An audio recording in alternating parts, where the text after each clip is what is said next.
Houston, we have a problem. I've always wanted to actually say that, Parker, in the beginning of episode when it was appropriate. And I'm so glad that today it is appropriate because Tatsuya Imai, Parker, just signed straight out of Japan over this past offseason for the Astros. And I like make it make sense, Parker. This guy's struggling. He's not adjusting to the States. His stats are through the roof. He's got an over 7 ERA. Like, what the hell is happening here? Yeah, so this kind of came up because there was a report from Chandler Rome, who's a beat guy, and an insider for the Houston Astros. Um, Tatsuya Imai is on his third translator since or at least he's fired three translators, so he's on his fourth translator since he's come over from Japan. He has had a lot of trouble, and he's been very open about the fact that he's had a lot of trouble adjusting to an American lifestyle, just like a day to day living in America. Um, the travel's getting to him, the slope of the mound and the different mounds on different ballparks is getting to him. The weather's getting to him because so many of NPB games are played in domes.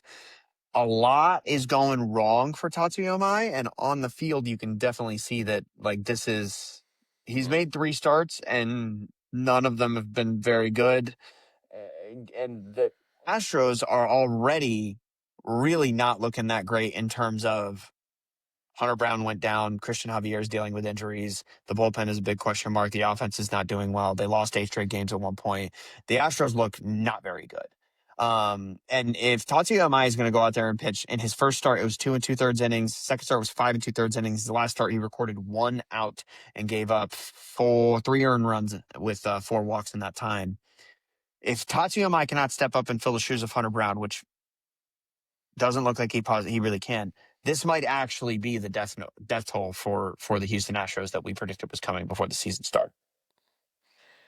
Yeah, I mean, we definitely wrote them off as being a team that was going to be in the cellar in the AL West. That pitching beyond Amai and Brown is basically nothing.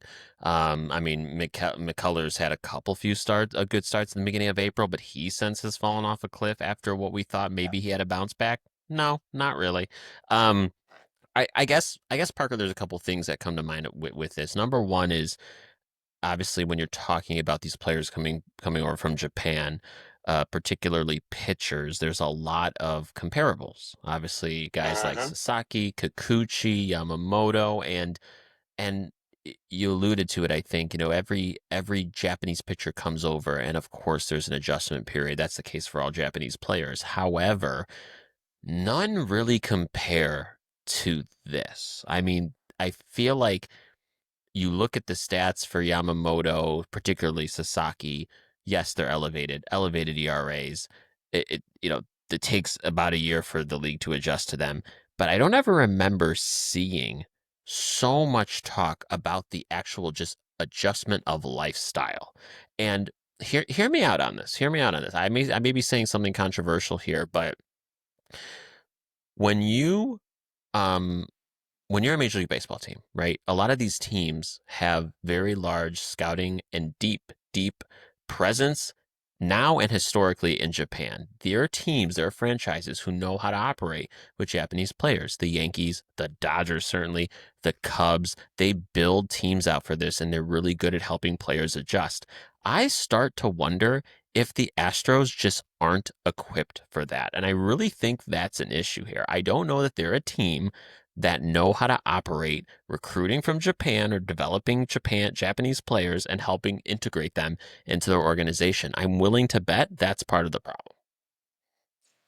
Yeah, so I have the unique opportunity to have spent 2 years living in Japan, and let me tell you, it is significantly more laid back than Hmm. American lifestyle. I'm not saying either one is right or either one is wrong. But I will Hmm. say that if I was jarred going from living in America to living in Japan, I cannot imagine what it must be in the reverse, where you come from a more laid back society and move into downtown Houston and have to join a new and you're a part of American athletics, which is already, first of all, you're in Houston, you're in a big city, you're on an athletic team in Texas, which is like maybe the most cutthroat sports state in America. Cutthroat meaning like performance is expected. Um, Hmm. I can totally understand, and especially, think about Texas too. Like, how welcoming are they to immigrants and like somebody walking in and maybe not speaking the best English in an establishment or something like that. All this is conjecture. I don't know any of these stories have actually Sure, happened, but like I could totally sure. see that Texas may not be the easiest place to acclimate as far as moving from another Yeah, country into America, especially if you're going through translators. And translators, we've already seen, like, we everybody became intimately familiar with the role of the translator during the Shohei Otani and Ipe Mizuhara, all that stuff when that was going on. The translator is like your personal assistant to a certain extent. They are very tied into your day-to-day life. And if you can't find one that you personally jive with very well, that can totally throw your entire mojo off because it's kind of your only friend. Really, truly, you can talk to it with in yeah. your home natural language about anything. And if that's what you're going through, I do not envy them. I do not envy Tatsuya Imai in the slightest in what he's going through. I wish that more players would be a little bit more open about the struggles, and that's why we see, like when Yamamoto goes and gets posted. That's why having Shohei Otani on the team that he signed with is such a major advantage in the recruiting process for that because going to a team where you could, more easily transition and have an easier life and have friends or people that at least that you could count on as same language speaking colleagues, all of that factors in. And Tatsuya Mai he's Yeah. had the raw end of the deal. I'm glad you brought it up that way because I think that was going to be my question to you is, um, it's because it's not a question of his skills and abilities. I mean, this guy was the best pitcher in NPB in 2025. I mean, he had a Hmm. 192 ERA, sub one WHIP, and I mean, there's a reason the Astros gave him $54 million.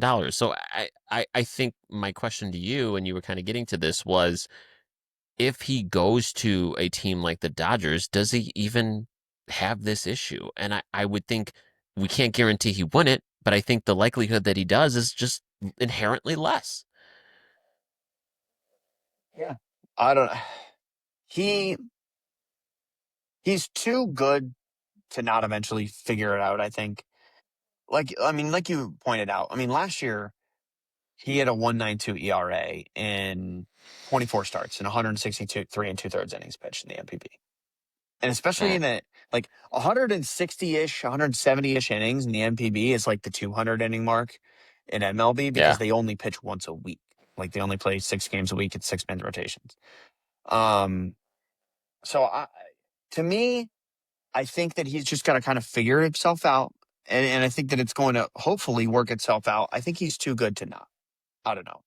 I barely Yeah. remember the question you asked because I've been staring at his MPB numbers since you brought them up, and they're so good. Right, and I think that's the perfect way to think about him is you just kind of stare at it and wonder just how and why Right. and what comes next for him. And I'm with you. I'm not. No one should be writing him off. He's too talented of a pitcher. He's going through something, and this is just like the human part of it too. Like this stuff's hard. Like put yourself in his shoes. Moving countries, like you said, having so many day to day experiences that are different. Three of you have three new best friends, three best friend changes in the course of like a month, 2 months. Like that's Exactly. that's hard. It's just we can't write him off just yet without a stretch. I mean, yeah. I mean, I guess who's the guy? It's Cubs starting pitcher, Suzuki Japanese or Suzuki. Shota That's his Imanaga. Shota. Yeah, that's what it is. Shota's off to an incredible start, and Shota's only Yeah, been here for 3 years. And Shota was a guy who also in the MPB was extremely good. He was for the Yokohama Bay Stars.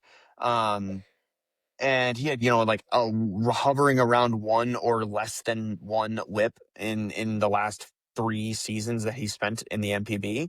And while it's been good since he got here, he's truly settled in. Like it was a 2.91 ERA his first season, and then a 3.73 kind of regression year last year.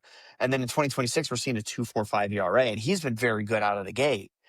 If it takes that long for a guy not I keep wanting to say Kodai Senga, Shota Imanaga's caliber to settle in, then like I won't put it past anybody because if anybody remembers, Shota, when he came over, one of the biggest things was he's a little older than other posties.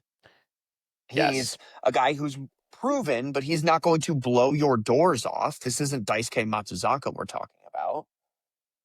So if he takes a while to settle in, and if Kodai Senga, I mean, arguably, like I'm actually talking about him this time. If he's had such trouble over the last few years and like he never truly hit the way that people thought he was going to hit while he was been here, I mean, he's not been bad, but he's not been like a Cy Young caliber candidate. Then I don't know. Like, what are the actual expectations for Imai? Because for me, if he has a 3.5 ERA and he's going out there and he's throwing 160 innings a year, like he kind of was in the MPB, that's all I can really ever ask from you.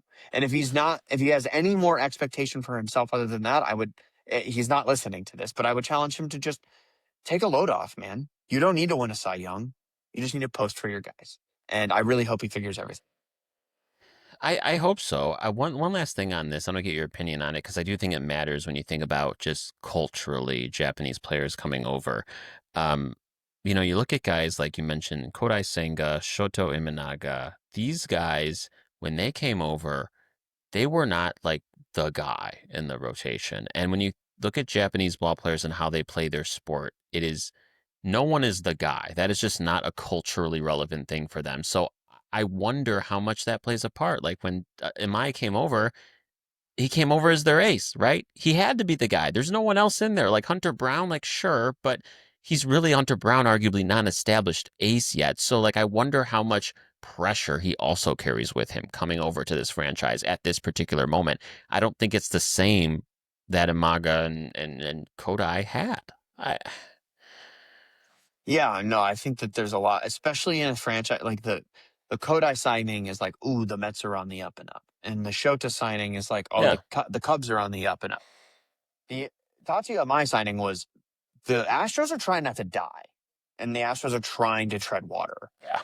and trying to remain competitive against all of the odds. So I would argue that there's probably more of a amount of pressure on him than it was on somebody like obviously Yamamoto's different. That's what it's so interesting because we have had two can't miss pitching postings, not postings, but signings out of Japan in the last few years. And they are Yamamoto and then Roki. And now Roki, we've seen what happened to Roki. I still think he's very developmental. I think he's going to be okay eventually.